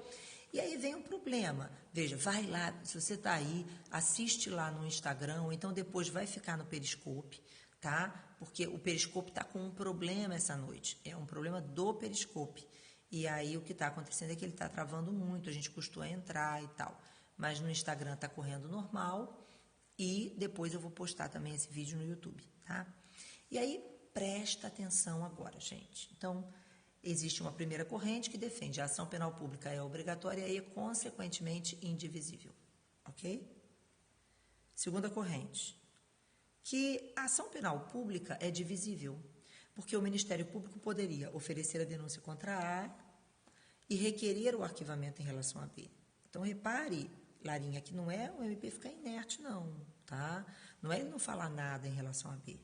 É em relação, veja, é ele oferecer a denúncia em relação a um, requerer o arquivamento em relação ao outro. Esse é o posicionamento do Capês, por exemplo. Só que, gente, vamos raciocinar. Raciocinar, tá? A vítima tem que oferecer a queixa quando estão ausentes os indícios de autoria? Porque, olha só, gente, a ideia de oferecimento de queixa e de denúncia parte da premissa das condições da ação presentes, né?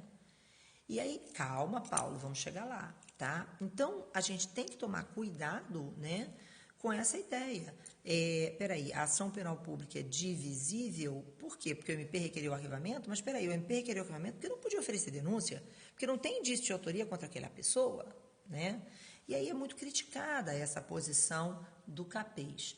O problema é que o Supremo Tribunal Federal, anos atrás, começou a escrever assim nas suas ementas. Presta atenção, nas ementas, certo?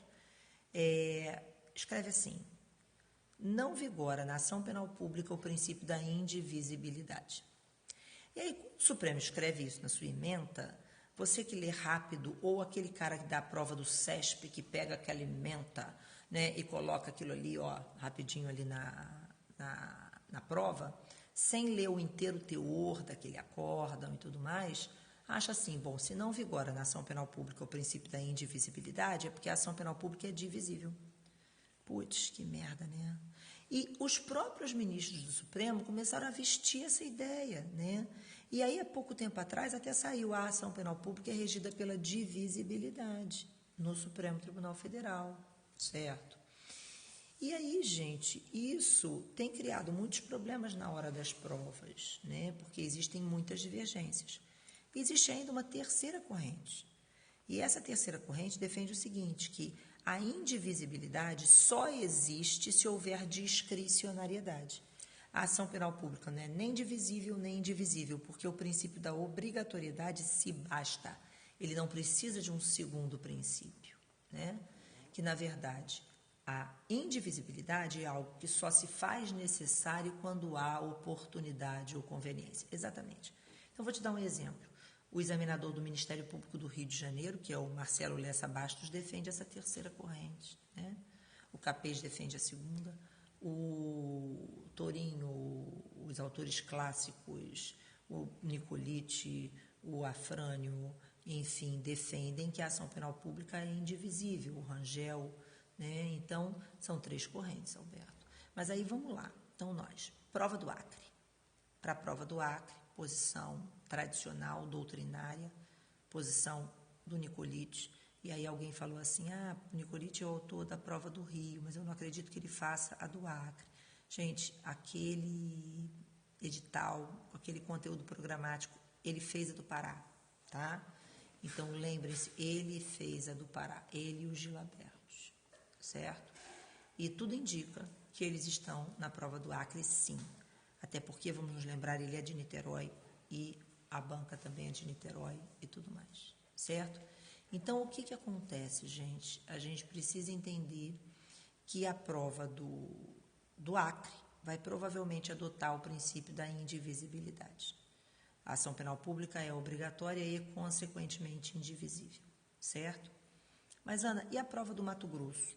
Nosso periscope hoje não é, nossa transmissão hoje não é por causa da prova do Mato Grosso, é da prova do Acre, mas na prova do Mato Grosso, que é uma prova CESP ou SEBRASP agora, né? Veja, tradicionalmente a posição é do STF, e aí a posição do STF é de que a ação penal pública seria divisível. Só que nós tivemos uma surpresa impressionante na prova do CESP-SEBRASP de Pernambuco para agente ou escrivão, em que caiu que a ação penal pública é indivisível, viu? Então, a gente tem que tomar cuidado em relação a isso, tá? Então, a gente tem realmente que tomar cuidado em relação a isso.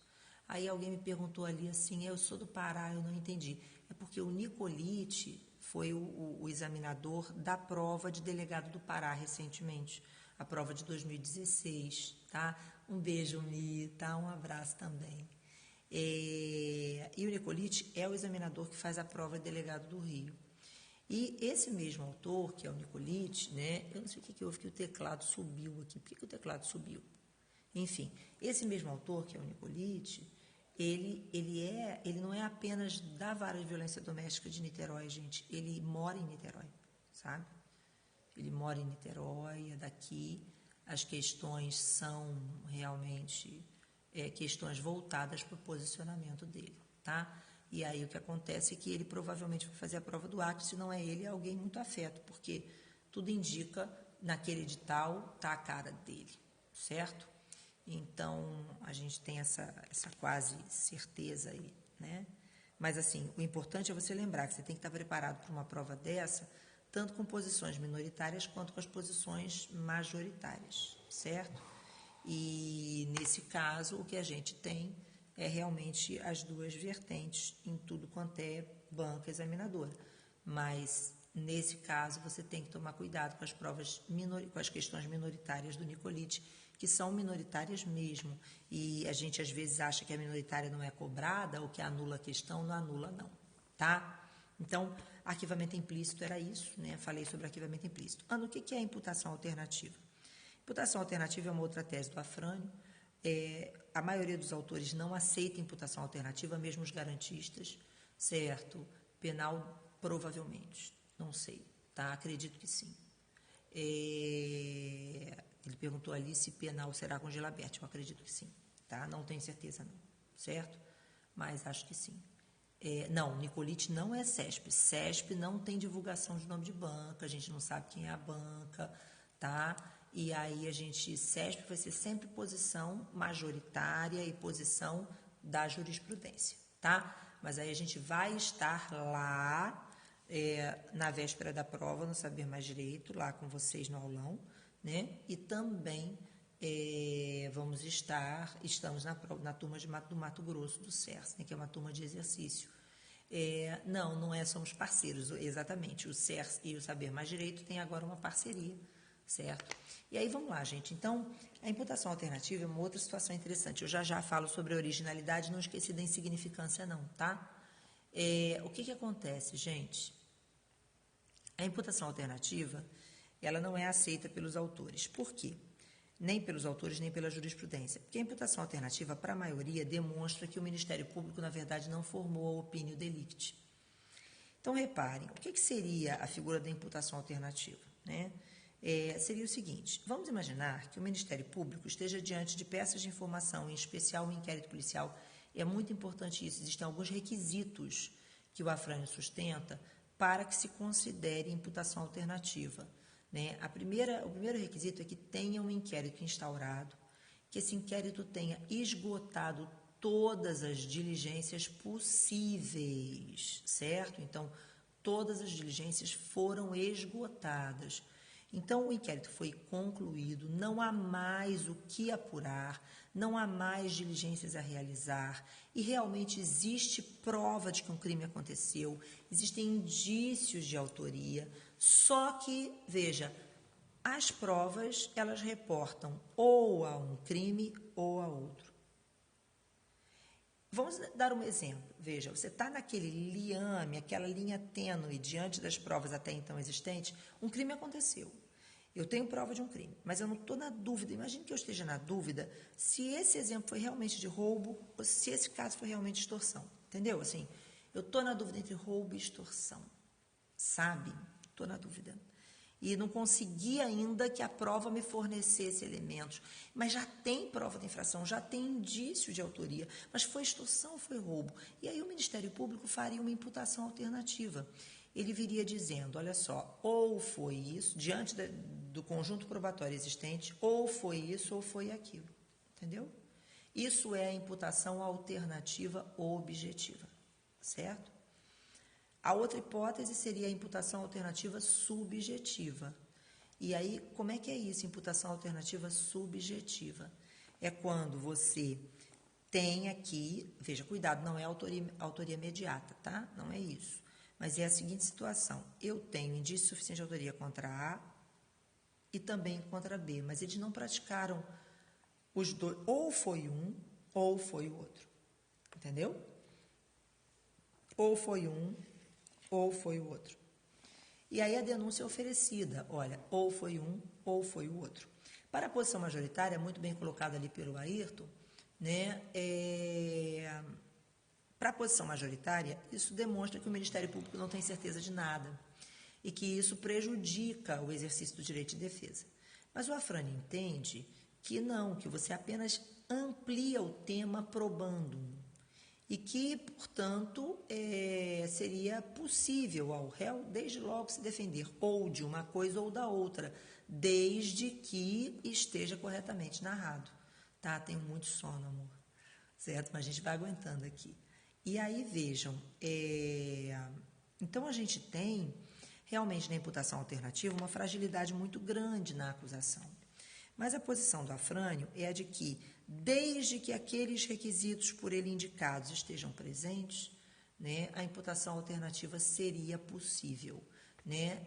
O que não seria possível é o Ministério Público permanecer em cima do muro quando já existe de que prova de que um crime foi praticado, não existem outras diligências que possam esclarecer o fato e que apenas a instrução probatória vai esclarecer se o crime foi esse, ou se o infrator foi esse ou aquele.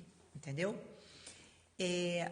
A imputação alternativa não é admitida, mas o Nicolite traz um exemplo no livro dele muito fantástico sobre imputação alternativa subjetiva, indicando que foi um caso vivenciado por ele logo no início, quando ele passou para o concurso para juiz, estava ainda numa comarca do interior. Era uma comarca do interior de vara única, juízo único. Que bom, Jean, mas vamos nos conhecer sim, com certeza, certo? Então, o que é? Não é pretensão aditada, não. Presta atenção, isso é outra coisa, não é o aditamento, Rafael. É outra coisa. A imputação alternativa, nesse exemplo que eu citei, é uma imputação alternativa originária. O que seria uma imputação alternativa originária? A denúncia já é oferecida ou por um crime ou por outro, contra um indivíduo ou contra o outro, entendeu? Na denúncia, não é uma questão de aditamento, certo? Essa é a imputação alternativa originária. Novamente, vou reiterar, eu queria que vocês assistissem de hoje até a prova do Acre. Vejam um vídeo, procurem no YouTube, imputação alternativa Afrânio. Ele vai aparecer dando a palestra explicando. Vai ser muito interessante. Vou sim, querida, logo, logo estou em Teresina, se Deus quiser. E aí, vejam, o que a gente precisa entender da imputação alternativa. O Nicolite narra um exemplo, no caso dele lá, muito legal, em que ele estava como promotor, como juiz dessa vara única, e que era um processo de júri. A gente sabe que numa comarca do interior, gente, é um juiz só, né, como uma comarca de vara única, que faz tudo. Então, ele faz cível, criminal, júri, ele faz tudo. Só tem esse juiz, né? E aí, o que aconteceu? No exemplo dele, era algo do tipo assim. A e B, vejam, A era casado com Maria e B era o ex-marido de Maria. E eles não se davam. E aí o B, ex-marido de Maria, vai até a casa da Maria falar com ela e é recebido por A. Sai uma discussão entre eles, certo? E B é atingido, o ex-marido é alvejado por um disparo de arma de fogo. E a denúncia, então, é oferecida contra A, marido de Maria, certo? Por ter ele tentado matar o B. Muito bem. O problema é que a instrução criminal acontece na primeira fase do procedimento do tribunal do júri. E aí, o que aconteceu, gente? No final da primeira fase, o Nicolite, que era o juiz, ele estava convencido de que, na verdade, o que aconteceu não foi nada daquilo que estava na denúncia. De que, na verdade, o A, ele entrou na luta corporal com o B, mas quem foi para a casa do A armado foi o B. O B levou a arma, certo? B levou a arma. E aí o que aconteceu? B levou a arma e efetuou, e entrou em briga corporal com A. E aí o disparo saiu, só que o B, que era quem estava portando a arma, se atingiu. Ele atingiu a si mesmo. Entenderam ou não? Certo? Que bom, Jean, fico feliz, tá? Então, o que acontece? O B atirou nele mesmo. Ele atirou com a intenção de atingir A. Mas ele, na verdade, pegou nele mesmo. E aí, o que aconteceu, gente, naquele exemplo, foi que ele, convencido de que A era inocente, de que A, na verdade, não era o autor do crime, A era a vítima do crime, ele teve que absolver sumariamente A. Absolveu sumariamente A, que estava sendo acusado daquela tentativa de homicídio. Mas era o caso dele ter pronunciado B. Mas ele não pôde pronunciar B porque não havia uma imputação alternativa. Que se desde o início, naquele processo, a denúncia tivesse dito que ou A atirou e atingiu B, ou B atirou em si mesmo, porque tentou atingir A, mas, entendeu? Não conseguiu, acabou pegando nele próprio, certo? O que aconteceu foi que ele chegou à conclusão de que, se tivesse acontecido naquele exemplo uma imputação alternativa, vejam, ou desde a origem ou posterior, tipo assim, o Ministério Público, vendo surgir aquela prova, tivesse feito um aditamento para incluir ou A atirou em B ou B atirou em si mesmo, entendeu?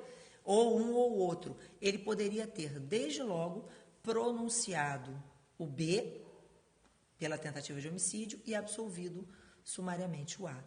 Mas como isso não pôde acontecer, porque a imputação alternativa não é admitida e o promotor não fez a imputação alternativa, ele teve que absolver sumariamente o A. E aí foi preciso uma outra denúncia ser oferecida contra B. E sabe o que aconteceu? Ele não pôde julgar o caso, porque ele era suspeito, porque já tinha analisado o mérito. Estava impedido, porque já tinha analisado o mérito naquele mesmo caso. Então, aquele processo ficou rolando toda a vida e não pôde acontecer nem tão cedo o julgamento. Ele saiu da comarca sem que houvesse efetivamente a hipótese do júri. Então, ele entendeu que, naquele exemplo, a imputação alternativa teria sido muito vantajosa. Então, a gente fala em imputação alternativa originária quando ela surge desde a denúncia, mas ela pode ocorrer também no momento posterior, se durante a colheita de provas a gente verifica que pode ter sido um ou outro, aí é incluída a imputação alternativa através de um aditamento, ok? Agora, é diferente, gente, da figura da mutatio libelli, viu? Não é a mesma coisa. Na mutatio libelli, o que você tem é que durante o processo os fatos mudam e aí o aditamento substitui a denúncia. E aí o juiz fica vinculado ao que está, ao conteúdo do aditamento e não mais à peça acusatória originária. Tudo bem? São coisas diferentes. Na visão do Afrânio, Adriel, não prejudica a defesa porque eu apenas amplio o tema probando. Uma diferença é que a defesa vai ter que se defender ou disso ou daquilo. Para a posição majoritária, isso gera insegurança jurídica e o Ministério Público, se não sabe que crime foi, então também não formou opinião nenhuma. Então, essa é a posição majoritária. Tudo bem, gente? Entendido? Aí, vamos lá. Próximo posicionamento aí importante em relação a isso, tudo que a gente está falando, é a originalidade. Alguém perguntou aí sobre a originalidade. A originalidade também é uma tese do Afrânio, tá? Ana, mas uma tese do Afrânio de novo? Sim, novamente eu vou explicar. O Nicolite, gente, o orientador do Nicolite é o Afrânio. O Nicolite é um discípulo do Afrânio. No Rio de Janeiro, a maioria dos professores são discípulos do Afrânio. É muito difícil alguém que não seja aluno do Afrânio, que não tenha sido aluno de um aluno do Afrânio, etc. Então, fica realmente mais difícil da gente se afastar das posições dele. Em outros estados ele não é tão conhecido, mas ele é um grande processualista, tá? E aí o que acontece, gente? O Afrânio defende a originalidade como uma quinta condição da ação. Para o Afrânio são 4 as condições da ação, são 5 na verdade, né? Então, o interesse de agir, a possibilidade jurídica do pedido, a legitimidade das partes, a justa causa, para ele é uma condição da ação, é a 4ª condição da ação, certo? E, finalmente, tem também a originalidade. E o que seria essa originalidade? Nós sabemos que vigora o princípio do ne bis in idem no direito penal, não é isso? Então, ninguém pode ser processado 2 vezes pelo mesmo fato. Muito bem. No momento em que existe o princípio do ne bis in idem, veja, de que ninguém pode ser processado 2 vezes pelo mesmo fato, o que a gente tem? A gente tem o seguinte, que o membro do Ministério Público, veja, o Ministério Público é um órgão uno e indivisível. Então, não se consegue compreender que um órgão uno e indivisível ofereça 2 denúncias contra o mesmo acusado pelo mesmo fato. É certo que a ideia de coisa julgada, litispendência, são arguídas geralmente como um mecanismo de defesa indireta, através da exceção, né? Então, na verdade, a discussão tradicional sobre a ausência de litispendência, a ausência de coisa julgada, sempre foi considerada um pressuposto processual. Nunca foi considerada uma condição da ação, certo? E é um pressuposto de validade do processo, né? Então, o que seria oposto a uma exceção, como um mecanismo de defesa indireta, e aí sim o juiz analisaria a ideia de litispendência e coisa julgada. Na visão do Afrânio, vejam, se o Ministério Público é um órgão uno e indivisível, existe um princípio constitucional que impede, né, dentro do direito penal, que uma pessoa seja acusada 2 vezes pelo mesmo fato, seria um dever do Ministério Público, quando do oferecimento da denúncia, ok? Quando do oferecimento da denúncia, seria obrigação do Ministério Público de analisar, obviamente, a ausência de coisa julgada, a ausência de litispendência. Se o órgão é um só, se ele é indivisível, se ele é uno, certo? Se quem está oferecendo a denúncia é o Ministério Público enquanto instituição, você não pode, obviamente, estar diante de uma denúncia oferecida pelo próprio Ministério Público por um fato do qual já existe um outro processo, ou do qual já existiu um outro processo. E aí ele sustenta que a ideia de ausência de coisa julgada, ausência de litispendência, deve ser considerada uma condição da ação. A ação penal deve ser original, ela deve ser dotada de originalidade. Então, dentro da análise das condições da ação, seria um dever do Ministério Público, ao oferecer a denúncia, verificar se aquele fato já não foi imputado àquele mesmo acusado em um momento anterior. Entendeu? Isso é a originalidade. Caiu na prova do Pará e caiu também na prova de 2009 do Rio de Janeiro, também organizada pelo Nicolite. Certo? Só que naquela do Rio de Janeiro, muita gente errou a questão, porque muita gente, com base na originalidade, achou que ele estivesse falando da originalidade, e não era. Veja, a originalidade, gente, é para a propositura da ação penal, não diz respeito a inquérito policial. Na prova do Rio de Janeiro, a pergunta era assim: um inquérito foi instaurado, mas já existia um outro inquérito em curso, pelo mesmo fato, com o mesmo indiciado. E aí, muita gente achou que ele estivesse falando de originalidade. Gente, originalidade é para a ação penal, não é inquérito. E aí a resposta no Rio de Janeiro não era de litispendência, lógico que não, porque litispendência são 2 processos pelo mesmo fato, certo? Gente, tem sempre umas coisas assim, liga não. E aí, veja, a figura da originalidade, então, ela diz respeito a 2 ações penais pelo mesmo fato, imputadas ao mesmo réu, certo?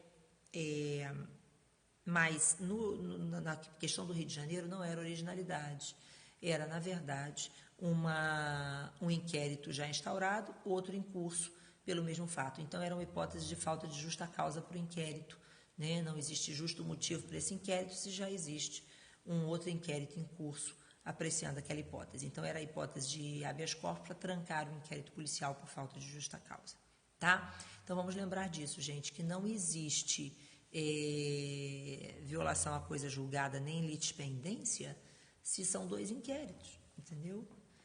Para que haja coisa julgada de dispendência, eu preciso de um processo e outro processo, né? Tranquilo pelo mesmo fato contra o mesmo réu, tá? Que mais? Aí veja a originalidade. E agora, outra coisa que também perguntaram aí foi sobre o princípio da insignificância, né? Isso, chegou, Ayrton, a hora da insignificância, tá? E aí eu preciso que você entenda o seguinte, gente. A tese da insignificância, se o delegado pode ou não apreciar o princípio da insignificância quando dá lavratura do auto de prisão em flagrante, é algo extremamente controverso. É lógico, gente, que para os delegados de polícia, né, é muito importante que se dê a eles a chance de analisar a insignificância. Por que isso? Da mesma forma que situações como uma flagrante situação de legítima defesa, né, na visão dos delegados, eles são os primeiros operadores do direito. Eu concordo plenamente com isso. E enquanto primeiro operador do direito, é evidente que deve ser dada a ele a chance, certo? A chance de que, veja, o delegado de polícia possa, como primeiro operador do direito, verificar hipóteses em que não haveria tipicidade material. O delegado não pode analisar apenas a tipicidade formal, né? Ele tem que analisar a tipicidade material também, na visão dos delegados. Então, é o que você vai encontrar, por exemplo, no portal dos delegados, né? Delegados.com, fantástico portal e tal.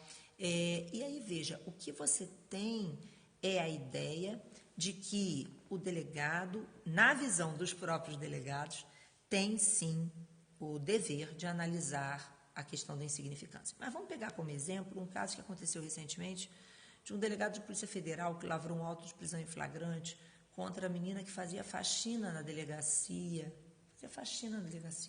e comeu uns bombons da caixa de bombom dele, né?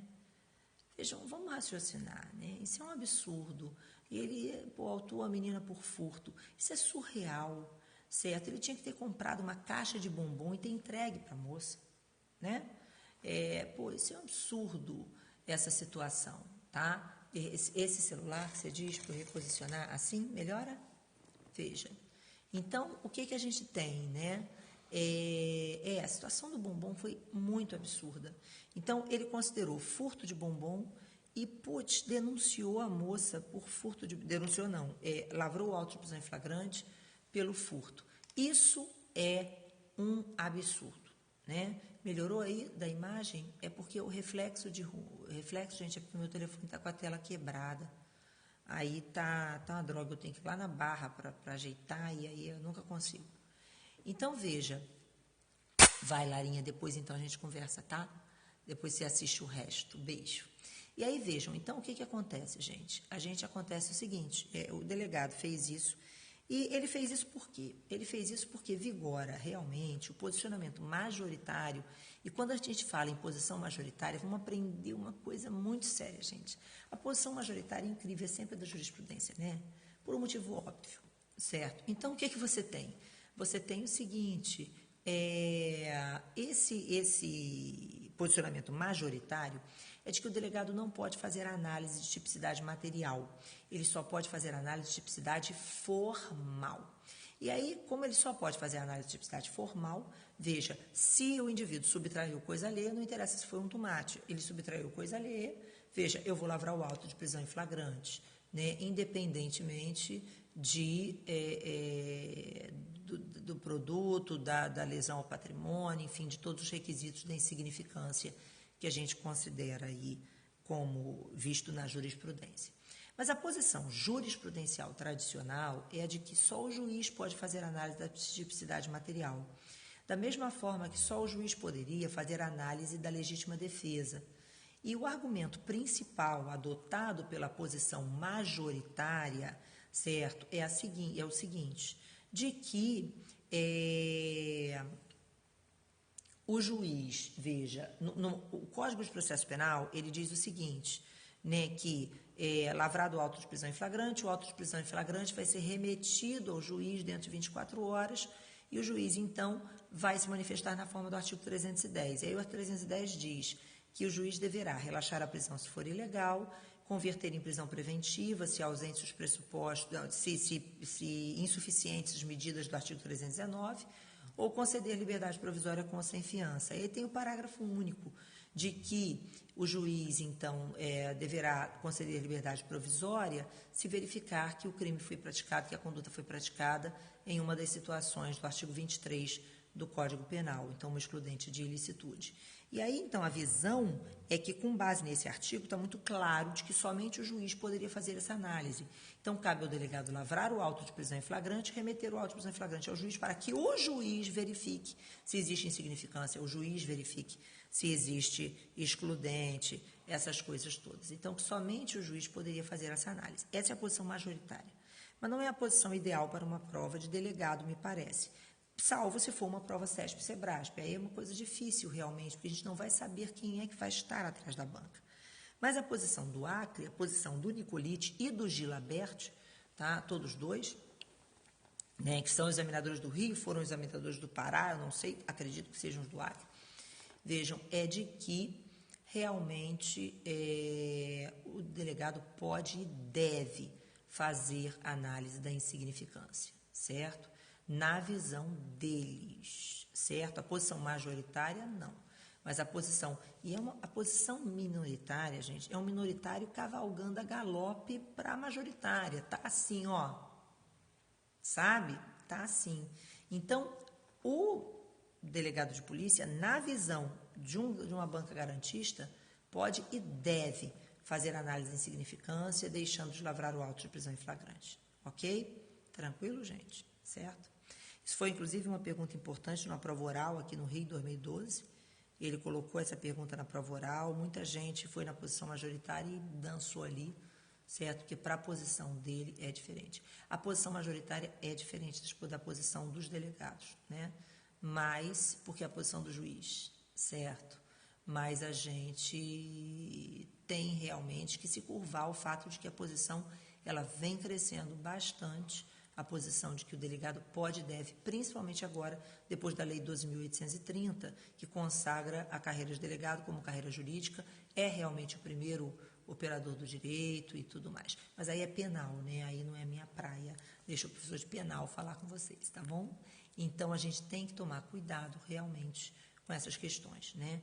Outra coisa também importante em relação aos posicionamentos do Nicolite diz respeito ao crime de estupro, né, gente? A gente tem que tomar cuidado com a Lei 12.015, na visão dele, estupro seguido de morte, estupro seguido de lesão grave, e o estupro com violência real seria uma ação penal pública condicionada, hein, gente? Posição estranha, mas é a posição dele, tá? Então, no Acre, a posição é garantista, certo? É isso, gente. Eu tenho mais coisa para falar, porque a banca tem muitas posições legais, né? Mas, legais, não sei se são, mas são posições diferentes, e tudo que é diferente é legal, de certa forma, porque a gente Menina, olha só, essa situação do estupro é bem complicada, né? Porque o que acontece é o seguinte, antes da reforma, engraçado que quando saiu a lei de 2015, o livro dele já estava no prelo, e aí ele fez até um adendo, um anexozinho que veio com o livro depois, um encarte separado, né? Na visão dele, travesti é sujeito passivo da Lei Maria da Penha. Ele acha da mesma forma que Alice Bianchini e Maria Berenice Dias, ok? Que também defendem isso, certo? Não perca a oportunidade. Ai, que bom, querida, tá? Para o delegado do Acre. Então, os transexuais, tudo isso. Um beijo para o Ceará, certo? Eu vou estar em Cuiabá, no aulão Operação Delegado, dia 8 de julho, certo? Com o Saber Mais Direito, eu e outros professores, certo? E eu queria passar para vocês, ai meu Deus do céu, vou dar uma, como é mesmo meu telefone da lista de transmissão? Vou postar de novo lá no meu Instagram, tá? Tem uma lista de transmissão. Eu tenho postado pouco, porque hoje eu ainda estou com dor de garganta, eu tenho ficado sem voz. Tive uma gripe violenta semana passada, acho que por causa do ar-condicionado no estúdio, mas, assim, já estou melhor um pouquinho e minha voz está voltando, né? Então, vamos lá, vamos tentar e garantir essa prova do Acre. Eu vou tentar fazer outras postagens, passar essa situação da lista de transmissão, postando as coisas, e você me acompanha aí, vai que no sábado, né, antes da prova do Acre, eu já não dou umas coisas. Alberto, um beijo. Sheridan, um beijo. Já escreveu para o Cuiabá, ótimo. Lógico que vai tirar foto. Obrigada, professora. Vou gravar mais periscope para a prova do Acre. Se Deus quiser, vou fazer isso. Mas, assim, vou também passar essas dicas na lista de transmissão. O Dalmo me pediu também para preparar um materialzinho com essas posições do Nicolite, e eu vou fazer isso, tá? O livro do Nicolite é um livro diferente, é um livro de vanguarda, né? E ele tem os seus méritos, apesar de muitas posições minoritárias. E, gente, a gente tem sempre estar um pouco fechado ao que é diferente, né? Então, a gente não pode se fechar e tem que pensar sempre nisso que eu estou falando aqui, de que você é um concurseiro, você dança conforme a música. A sua posição, meu filho, não existe, não. Você não acha nada. Você acha o que a banca acha que quer que você ache, né? Alguns autores, ele gosta de cautelares, tem um livro de cautelares, certo? Você tem que tomar cuidado com as posições dele, mas também tem que lembrar que nem todas as questões da prova são de posições minoritárias, tá? Existem posições minoritárias e majoritárias. Olha lá, o número da lista de transmissão é 21 98812 9845. 988129845, 21 DDD. Um beijo enorme para o Mato Grosso do Sul, certo? 21, o Dalmo está escrevendo aí, gente, anota aí, 988129845. Agora tem que mandar, tá? Mandar lá um recadinho, manda uma mensagem no WhatsApp, pedindo para ser adicionado na lista do Mato Grosso, na lista do Acre, na lista de delegado geral, na lista da OAB e tal, certo? Ah, Carol, você não deve lembrar. Como é que eu não lembro de você? Tenho que lembrar de você, sim. Você era da sala dos professores. Ai, que bom, gente. E aí, salvar. Tem que salvar na agenda, tá? Tem que salvar na agenda, porque senão você não recebe as mensagens. E tem que pedir para adicionar lá, e a gente adiciona, certo? Isso, Renata, vai ser sim. Então, gente, um beijo para todo mundo. Agora eu vou descansar um pouquinho. Amanhã eu tenho outro dia pesado, né? Tenho 2 aulas para gravar. Vou gravar escrevente técnico de São Paulo. O concurso também está bombando. E delegado do Mato Grosso, lá no CERS, né? Uma turma de exercício muito legal.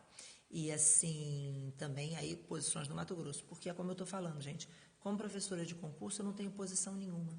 A minha posição é a que você precisa para passar, certo? E eu preciso que você pense desse jeito, né? Depois que você passar, aí você defende os seus posicionamentos, você vai correr atrás e tudo mais.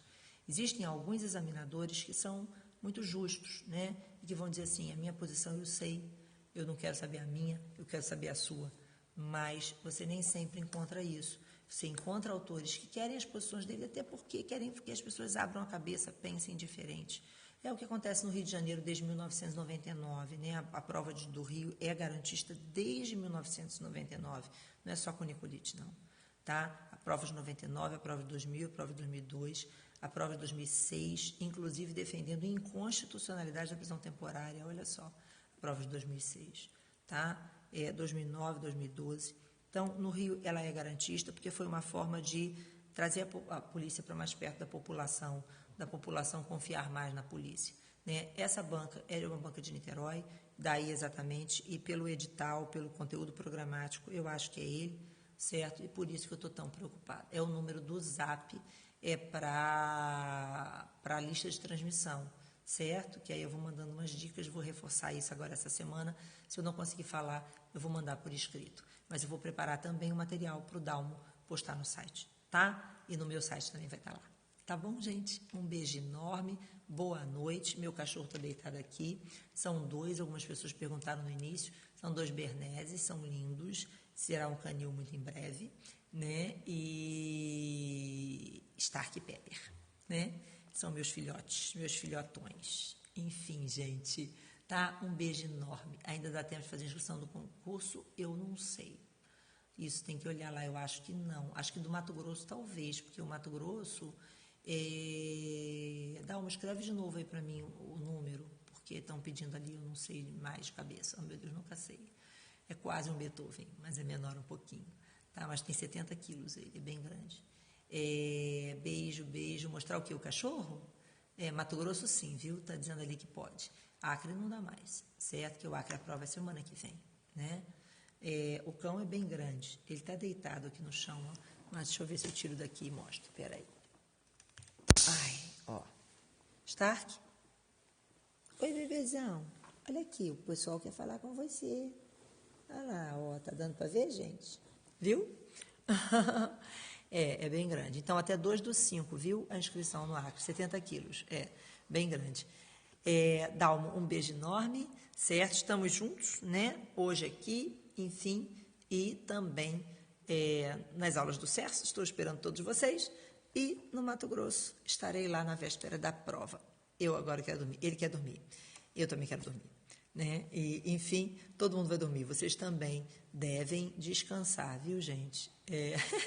Mandar um latido grande.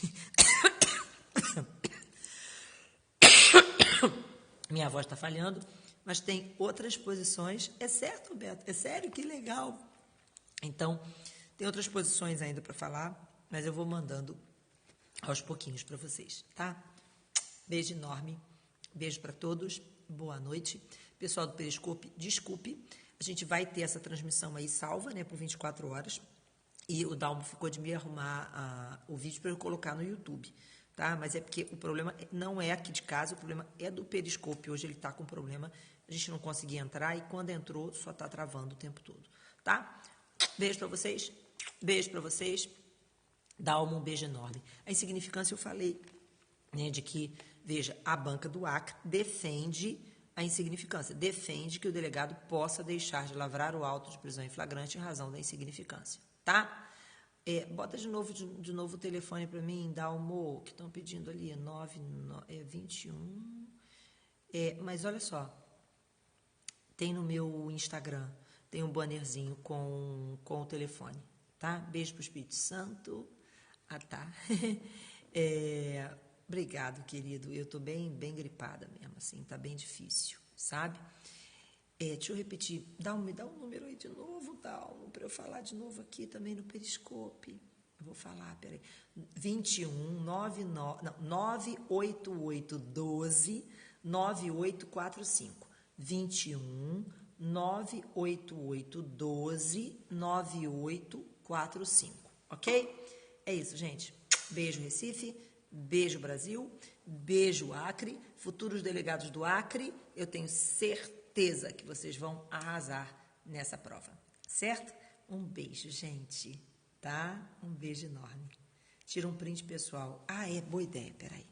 Pronto. Mas não é isso, não. Eu tenho o telefone arquivado. É que como estão os 2 telefones aqui na transmissão, se eu saio para olhar, já era, né? Aí, pô. Enfim. Beijo. Agora eu vou, viu? Tchau.